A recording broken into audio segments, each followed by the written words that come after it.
Do I actually have a first impression of any of the MCU films? Oh. I don't know. And we're back to camera action. Road to Infinity, Episode 3. Iron Man 2. Came out in 2010. Filmed by these people. And yeah, so first impression. Do you remember? I remember the scene where Tony Stark started racing in the race car. I remember Whiplash splashing around, and that was the most memorable scene for me. I think for me it was just like, whoa, War Machine. So you remember watching this movie though? Not like a couple movies ago. Oh, still don't. I lie. I don't remember. Now when you put me on the spot, it's like, do I actually have a first impression of any of the MCU films? Oh. I don't know. Well, Doctor Strange, I remember the actual thing, because I remember that day I was late. And then Black Panther, yeah. I remember how bad people said it was, and I'm glad to say that I enjoyed it more than most people say it was. His addiction with alcoholism, it's really clear here, and I like how it was depicted. Yeah. I think for me, it's like, it's an ambitious project, really.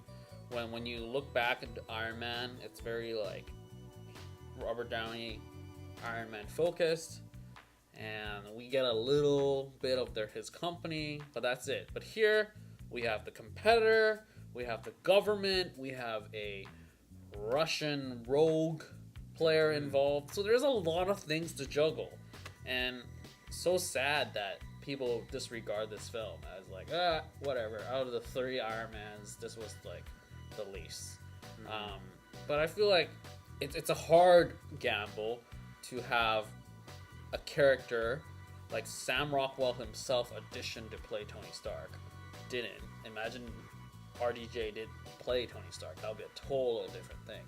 So you have that, who's basically Tony Stark, but in another different company, and he shows you what happens. Basically, a less talented Tony Stark. Yeah, it's imagine what he's like, sort of the mirror to if Tony didn't go to Afghanistan, like if he wasn't in the cave, he's still like full of himself. But also, he's not as talented and too, and you too, see that the technology is not as good as Tony's. So yeah, and then you have the kind of a schmuck Mickey Rourke player being like the Russian guy, and the villain has again ties with the character's father. Like what we talked about, so it's like, the whole daddy issue thing. Daddy issues. Yeah, I mean the whole legacy part too was like it sort of encompasses more. Like I was saying, like it's just more of what's there, and it's just like we get a better picture of who Howard Stark is or was, and yeah, like Mickey Rourke, like I was saying, like I read interviews where he was pissed off that he put so much training and effort into this character of Ivan that they like just cut a lot of it. Ivan or Ivan? Ivan. I don't know. We're not Russian. Right. But yeah, they cut a lot of his stuff through editing, and it's just, and it shows, because like you have this threat, but yet when you really calculate the screen time, he's not on the screen a lot, and his character development is very like bad guy Russian speaks with a toothpick and a bird and blah. He's basically Tony in the first movie where he was captured. Not kind of captured. He was like not even taken hostage, but he was locked up in an environment where he is given resources to build stuff for a person. Yeah. Yet he took those resources to build things for himself. Right. Yep. So kind of mirroring the first movie, where Tony Stark built a suit to escape. Yeah. So like, which is so sad that people don't regard this as a good Iron Man film, but when it's like really look at what they're trying to do, it's like the trying was really trying. But the actual result was lackluster. Whenever Tony looks at his dad's footage, and when his dad like having those like really old footages, it's like, I'm not sure if you've seen like Walt Disney explaining his Florida project. Yeah. Welcome to a little bit of Florida here in California. This is where the early planning is taking place for our so-called Disney World project. Everything is achievable through technology. Like, it's like, so Tony Stark is like a very high-tech and repping Disney, like Walt Disney. Yeah. I So guess he's building the world of tomorrow for the benefit of people, for the others. a real Tomorrowland. Yeah. But now that, Tony Stark has taken the baton, he himself has to build a better future for the world. But before that, he has to, defeat a few species or people that want to stop the human race. So my scene's not as deep as yours. Yeah. Mine's literally just a suitcase. Oh, when Suits. the racetrack kind of... Yeah. First, you see... I don't know how... Mark 6 or... I think it's 5. Okay. I don't remember, but it's the one where he just like puts it on, stretches, and it just like clamps on its body. I was like, that's so badass. Yeah. And it just like, it's a reflection on how much the tech has improved since Iron Man. Yeah. Because like he condensed it into a suitcase. So with this one, I mean, there's not much casting thoughts. It's just Don Cheadle. So what are your thoughts about Don Cheadle?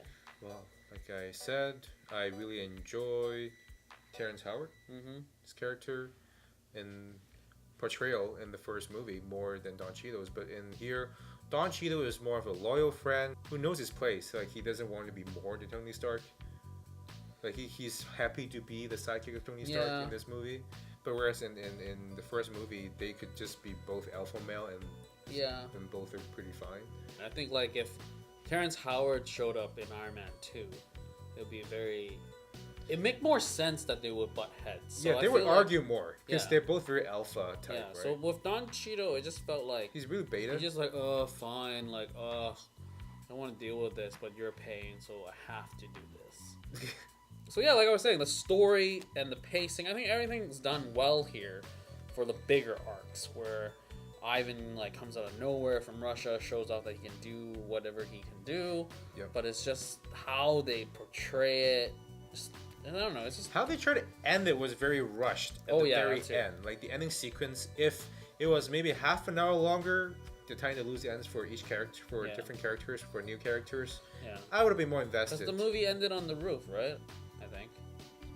Yeah, it's the end on the roof. Really. Yeah, because they were like, we killed him, and then wait, there's like bombs everywhere. That was the part boom, where boom, boom, let me save her. Oh, land on the roof. Oh, I was here the whole time. Get another roof. Oh, end.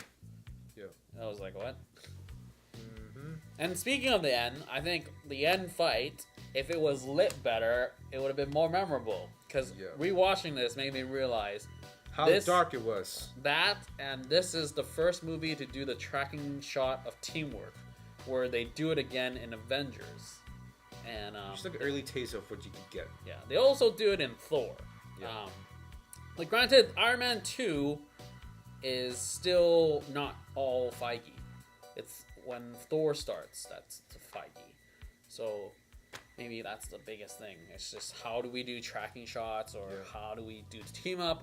So yeah, I feel like if the last fight scene was in a more lit area, things would have been more memorable. People would actually remember it rather than like, oh yeah, it was a dumb villain death. So like overall, I do think the story does hold up pretty well. Yeah, I mean, it's just gonna be a lot stronger. Yeah, like the Ivan's arc could have been way more empathetic. You can feel his rage and his like reason to do what he does.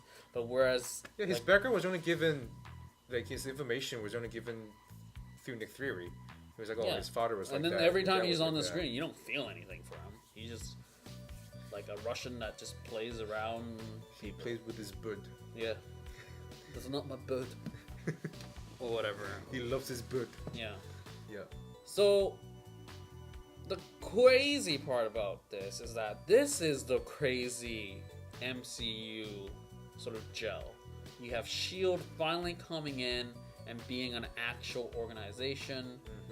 Because like in Iron Man and Hulk, like they weren't really there. They weren't there in the ending sequence. Yeah, so like here they're actually part of the plot, and I really did enjoy that because it's just like shows this other agent like what they can do, what this organization can do, and then going forward from that, I mean in Thor they come back again. Yeah, this is also with the first where they have the end credit scene where they introduce a new character, which is Thor. Yeah, well they do mention him throughout. Yeah, where Coulson's like, oh, I gotta go to Mexico. Yeah, go to New Mexico.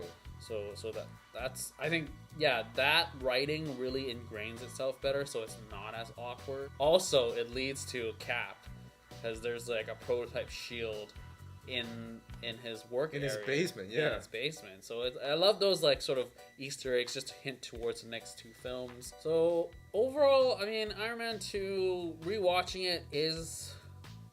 I would recommend watching it again to remember how good it was, not how bad it is. That I don't know. I wouldn't say it's like great. It's like decent, but it's like there's a lot of faults. Like you can see it, like how they handle the pacing and the introductions. Cause it's just that's the thing you gotta keep in mind. It's like you gotta understand the grand scheme of things. That this movie, what were they trying to do? And then they explore a lot of things, but at the same time, it just wasn't done well. But it's not as bad as people say it is. So there's that. So if you somehow miss Iron Man 2, I would say go watch it. I mean, granted, one comic tidbit, Ivan is two villains combined, Whiplash, which is what he's called, but there's also a Red Dynamo, which is like the Russian version of Iron Man, which he is at the end, but with the whips too. So he's two villains combined, so I guess that was kind of neat. I enjoyed the movie though. I really enjoyed it. You really enjoyed it. Yeah, I liked it. I like this. Even the ending I know is a little bit out of place, but like I still enjoy the ride for a good 2 hours.